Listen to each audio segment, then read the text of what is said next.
The denim and white would look gorgeous. Well, it's a classic. It's a bit of Calvin Klein, James Dean.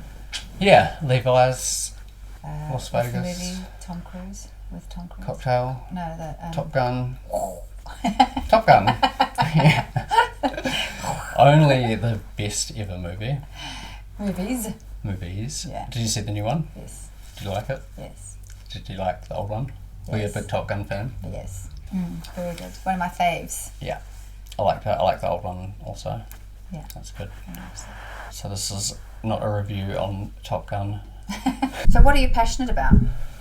Oh, I guess right at the moment I'm really enjoying I'm really happy about building this sort of following with the ADHD thing on Instagram and being able to educate people and teach people about themselves, I guess, or give them the tools to do the research and better themselves. And it's really encouraging getting supportive messages and stuff from people from like all around the world that have found something funny or related to it and I guess learned something about themselves and found a way to sort of move forward. What can you tell our viewers about ADHD? There might be someone out there who's thinking, man, Sure. I think I've got ADHD. Like how do people get the diagnosis for ADHD and how do they... Yeah, okay, that's a good question. Yeah. It's interesting, a lot of people get picked up as kids, mostly guys, women very rarely as children because it was never really known that they even would get ADHD and they present very differently by being inattentive instead of hyperactive. So a lot of people going through their lives till I was 36 and one day I was just like, something's not right, just it was all just too much. I was like, something's up, like this isn't normal. And then did some research and found, I don't know, self-diagnosed myself, I guess, in like one day, and I just had no doubt sort of straight away. So if what would you be looking out for? What are sort of the telling factors that you might have or someone might have ADHD? I think it's so hard because it's so different.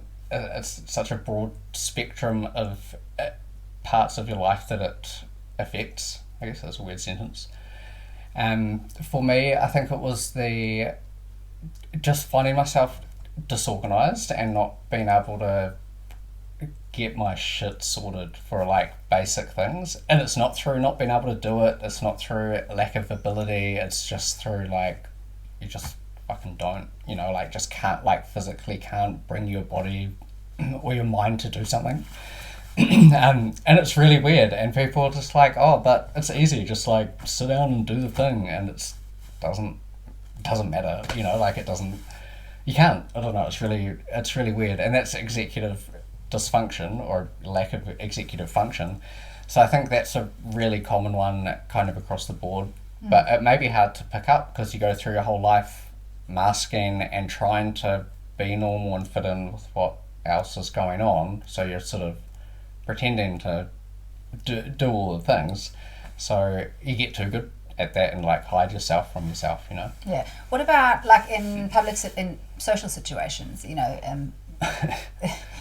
how do you find you interact in a large crowd? Is there anything there? Yeah, I guess there's sort of two different types. Like when I was younger I was very extroverted and loved partying and very social and stuff like that, and now like I'm very different, and I think it's come down to the not wanting to mask anymore, I guess, like just not wanting to have to fit in, and it's sort of like, well, I don't need to go and do those things. So it's really changed a lot. I probably started getting a little bit more like socially anxious later on, but then when I look back at it, it's like I probably did have that before, but I pushed through it and used maybe alcohol as a, went out and partied and had a good time, but I probably had to lean on that because I had the social anxiety at the start, but tricked myself into not having it to fit in or whatever. Yeah, it's quite school? strange. What about for those young people that are still at school? What would be your take on education or the schooling system, and how did that all sort of work? I didn't enjoy school. I did very well at it, but I didn't give a shit, really. I didn't really see the point of doing it. When I started college in third form, so when I was 13, I was in the 99th percentile of the entrance, and then by fifth form I was in the bottom class. Oh wow! And just because I didn't care, I was really good at maths, so all my maths exams would be 90. Between 90 and 100%. English would be 42. Just because I didn't like that's it. such what I can tell from listening or researching ADHD. A lot of the times, people that do have ADHD are very good at maths, and they don't really focus very well on English, and it seems to be quite a common thread that runs through. I feel like it's maybe not just maths, but people that are neurodivergent in some way will more than likely be very intelligent at at what their thing is. My friend Katie, that you guys might have seen on an earlier couple of podcasts, terrible with numbers and maths. Oh, really? Absolutely terrible. But her and I have had the very opposite kinds of ADHD, where she was quite and hyperactive, where I was more inattentive and looking out the window. Whereas someone like myself who doesn't have ADHD, I was very focused at school. Hey. Yeah. What was school like? What was school like for you?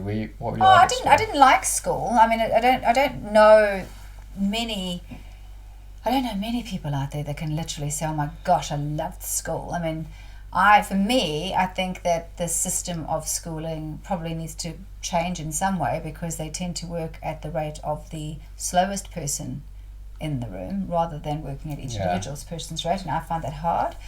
I love to learn. I love to learn about where the flowers came from and how clouds were formed and what a volcano is, and so I was an avid student.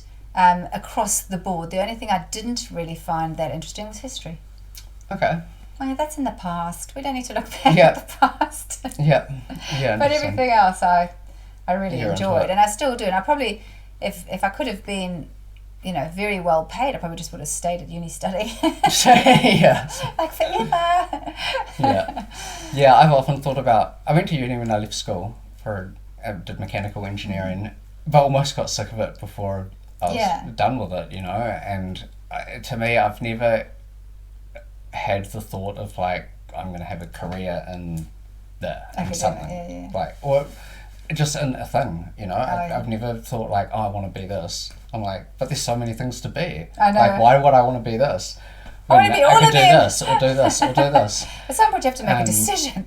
Yeah, and I feel do you? Because I've had lots of different jobs and lots of different things. And I will probably continue going down other paths doing things, Do you think that's just your personality, or is that a particular sign that... I think it's probably a fairly common thing with ADHD people, because they will get bored, doing the same thing or in the same kind of job. I used to sit in an office beside people that had been there 10 years, and I'd been how do you do it? How? Yeah, I'm sort of more with you on that, but I do know that there are people that just like consistency, the consistency of showing up and leaving and clocking in and clocking out. So, yeah. Yeah, and then I've got another friend of mine, and I've always sort of been on the fence whether he is ADHD or not, but he said some things the other day that it's unequivocally clear now, and. Yeah, he's very, he's been in the same job for ages, likes his job, does well, works for a company and all this stuff, and just because I don't see it doesn't mean it's the wrong thing to do or anything, but it's just very different. I couldn't stay in that for that long, but I guess being in different positions in life and stuff, it's probably the best option, the best thing for him to do.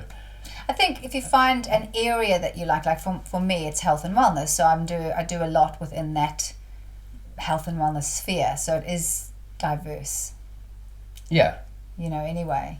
But you do chiropractic, health and wellness and life coaching, fit and fabulous at 25, over 40. this amazing podcast. Yeah, that's what I mean. So you do quite a variety of... Yes, yeah, I do. of And I things. think in life, though, that keeping your mind active and keeping yourself interested in different things is a positive, even if it's hobbies and not necessarily something that is your job. But I think having other areas does keep you happy and keep you you sane. It's And we're finding the talking time to for it. ADHD'ers that I guarantee you all of these people can see out of the corner of their eye wherever they're watching this, probably like 3 or 4 hobbies that they've picked up and abandoned. Oh, For I sure. don't know It's that you can claim that. Tell us. Tell us. Tell us. Yeah, I think that's probably fairly common. Are though. we discovering the... I don't know, it's a big thing, like, we'll pick up a hobby and be like, I love fucking knitting now. And go and get all the stuff. Then, like, a week later, it's just like a stack of stuff. Yeah, Someone's like, I got you this awesome knitting stuff. And you're like, I Oh, it's called regifting. don't even like that anymore. Regifting. Yeah, I find it's really funny. There's always... One of the funny things with ADHD stuff online is people forget. The same stuff comes up again and again. And one thing that comes up all the time, I've seen it, I don't even know how many times, someone will put a post in a group that's like, imagine if there was an ADHD hobby swap website that we could swap the hobbies that we're sick of. And every ADHD is like, oh, that'd be awesome. I don't think anyone's done it, but maybe we should. Swap your But hobbies. it's a really consistent thing that keeps coming up. Someone will be like, oh, hey, has anyone been into photography and want to sell this stuff? It's like, yep. Anyway. Yeah. So how did having ADHD affect your life with friends? Because you just mentioned that you only got diagnosed at 36. Yep. How did it affect Do you my feel life? if you had had an earlier diagnosis that you would have had better choices in life, or different? You would have done things differently. I would have made better choices, probably, because I would have been aware of why I was maybe making choices. So if one of our viewers were to think, oh, I've got ADHD, what I'm getting, someone that can't really focus very well, you go from one thing to the next. You're very See how I'm good like playing with my hands and like moving my, like... good in a particular area of expertise, but struggle to focus on other areas. Is that Yeah, the executive function I think is a big one, like the feeling like you physically can't bring yourself to complete something or to start something. even though you have to? Even though you have to. Really good at last minute deadlines, everything on a deadline. Yeah, that's a big one. Okay. Yeah. Maybe do you have a little, like a online test that you can add into the... I have a quiz that we will put in the comment section. Yeah. So if anyone thinks out there that thinks, oh, I might actually like to do that quiz. I did do the quiz and I definitely don't have ADHD. Just Oh, it's so interesting. I definitely don't. I was like, no. The way your brain works. Yeah, there's a quiz. It's based on 2 of the official questionnaires that are used in the diagnosis process, but we are not doctors. It is not a diagnosis, but it will give you an indication, and from there, there's lots of information on the site to find out where to go or read other people's stories and see what you might want to do. And that's quite a good idea. I mean, if you're watching and you think you'd like to share your experiences, then message Dan, and we can put some unnamed testimonials up. Not testimonials, but unnamed experiences. Yeah, or up if you have any for other questions, people. or if you think you might have it and you've got some questions about it, we've actually got a couple of questions that came through on Instagram that we'll answer soon also. Oh, nice. Yeah, I should have got that queued up so we could have Yeah. smoothly gone into that, but we'll do some editing. Okay. Yeah. Oh gosh. Is your phone on 5%? You might have ADHD. You forgot to plug it in. Yep. Where are we? Muppet that doesn't know how to use Instagram. Okay. One thing you do know how to do, Dan, is to use Instagram. Oh, okay. I don't think we'll answer this one. because it says, how do I know if I have ADHD or if I'm autistic without going to the doctor because I can't afford it? I would say the easiest way to figure that out is, do you like lining your things up in order, and do you continue to do that? If you continue to do that, you might have some autistic traits. If you like things lining up but you can never do it, you definitely have some ADHD. So you like lining things up but you can never do it? What is it? Yeah, because I think like with autism it's very structured and patterns, and you know, like everything's gonna be a certain way, gotta be a certain way, structure, routine. Consistency? Yeah, your favourites. Maybe you no. No. But then with ADHD, it's like we want that, but we can't do that. Oh, really? Yeah, we can't do it. It's hard. It's hard. That's We weird. want it and we need it, but it's very hard for us to implement any structure or planning. Yeah, it's difficult. So that would be a very vague, probably accurate, but not. Yeah, but medically again, correct you know, indicator. if you are, then Dad's going to put the quiz in the bottom. Do the quiz, and if your answers come out that you do, you're more than likely do, and it's worthwhile taking a trip to. Yeah. Was the person that asked a New Zealander or overseas? Do you know? Oh, probably Because States. it's not too expensive to go to anyone here in New Zealand. Luckily, Oh, for it is us. expensive. It's like over $1,000, Is it? To go Yep. to go and you probably have to wait a year to go. to get a diagnosis for Oh, ADHD. really? Yeah, good luck. I got lucky. I phoned up. I went to see my doctor. She said, "Oh, this is interesting." Started writing a referral straight away, and she goes, "Wow, I've been working here for 20 years, 25 years. I've never had anyone come in and say this to me, apart from yesterday and today. Wow. 2 people." So that I found quite interesting. So I think a lot of people are learning about it, and realizing that they might have it and have been covering it up for such a long time. So she wrote me a referral. I phoned around. The first few places I phoned were like 6 months, 9 months, 3 months. And I was like, you kidding? I've got ADHD. I'm not even going to know what this is about in 3 months. You know, like I want to get on this now. And I finally found somewhere. I got an appointment within a month. It's like $680 for a 45-minute little video call. Goodness me. Okay, well that needs to change. It's crazy. It's That crazy. actually- that- Well, I this didn't realise guy that. just said because he can't afford to go to the doctor to get checked out. I think there's so much information out there now as well that whether you get diagnosed or not, it's like, do you want to take medication? What kind of treatment do you want? There's so many natural things you can do and lifestyle changes you can make that will help.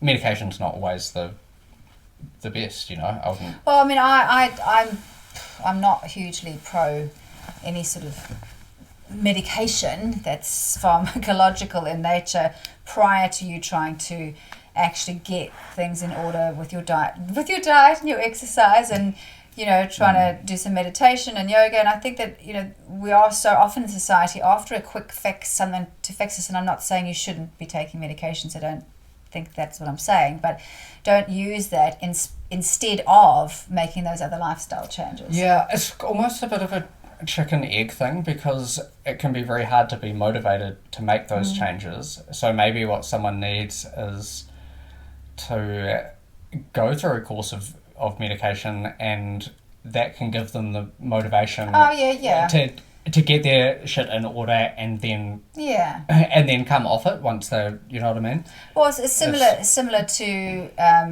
depression. You know, if a person is depressed, very hard as well and you know, using medication long term instead of assessing the factors in your life that got you there. I think you need to again focus on some medication to help you, and then look at those lifestyle factors that can get you out of it. Everyone's needs are different.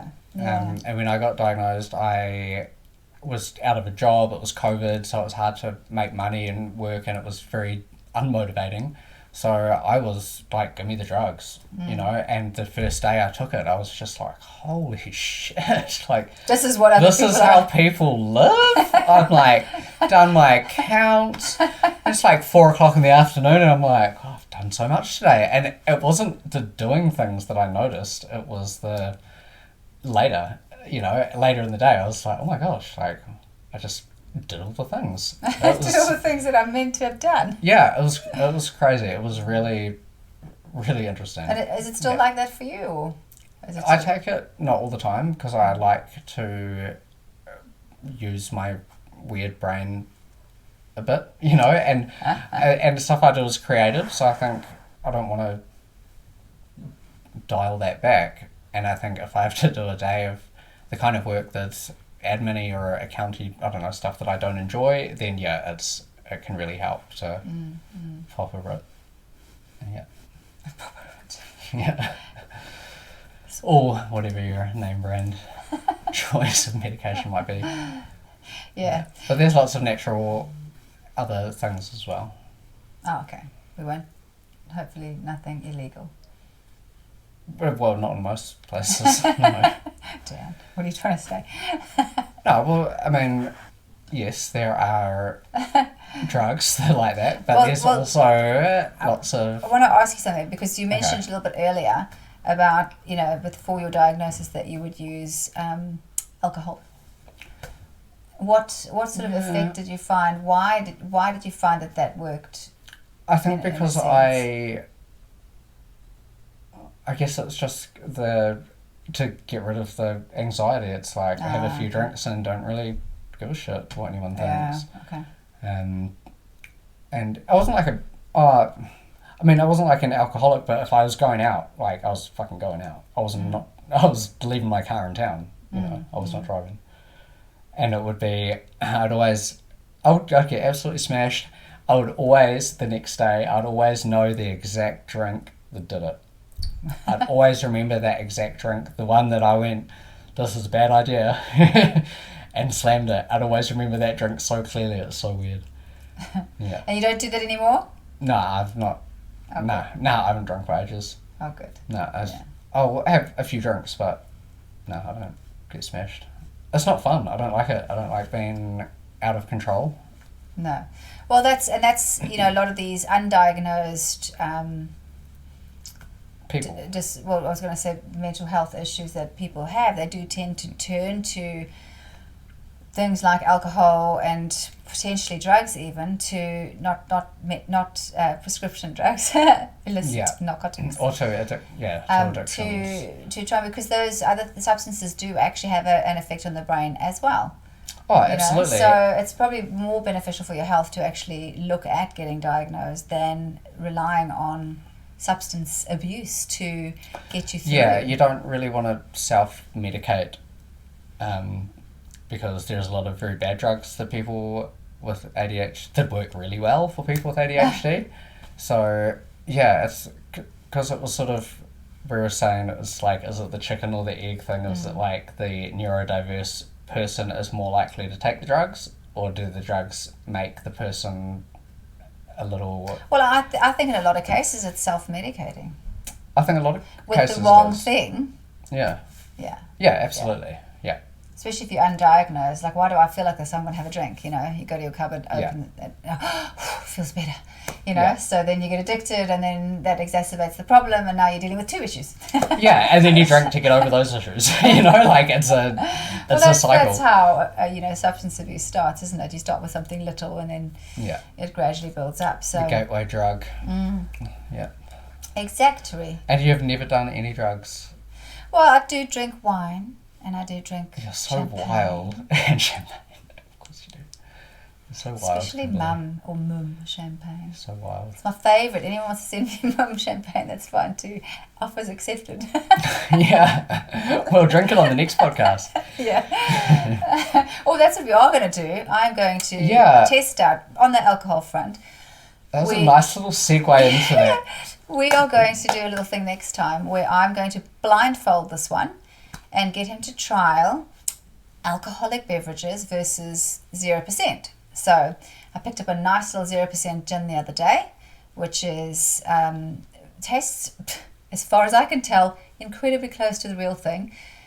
We've got some nice 0% beer, especially the Peroni. The Peroni Zero tastes, in my opinion, just like the normal You reckon Peroni. it's the same? Now, unfortunately, Mum doesn't make a nice champagne that's 0%, which is unfortunate. Send it anyway.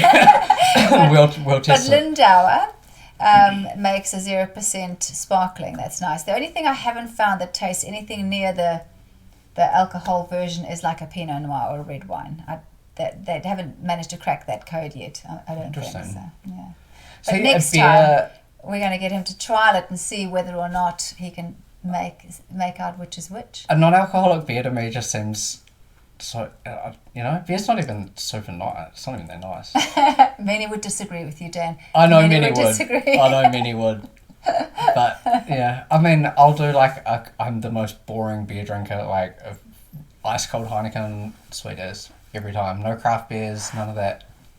No, just Well, I could green get a bottled Heineken water. Zero. I haven't tried that one, but I think they There do is do one a zero. actually. Yeah. I'm prone to Peroni, but Yeah, I like Peroni. I lived in Italy for several years. did you know? Yeah. Oh. Yes. I only know one sentence Their in wine Italian, Oh, go on. and Get that's through. ti amo. Oh. No, Of you know course what it that wouldn't means? be. Yeah, I do know what it means. And that's from a song back in the day. It does. Yeah. Yes.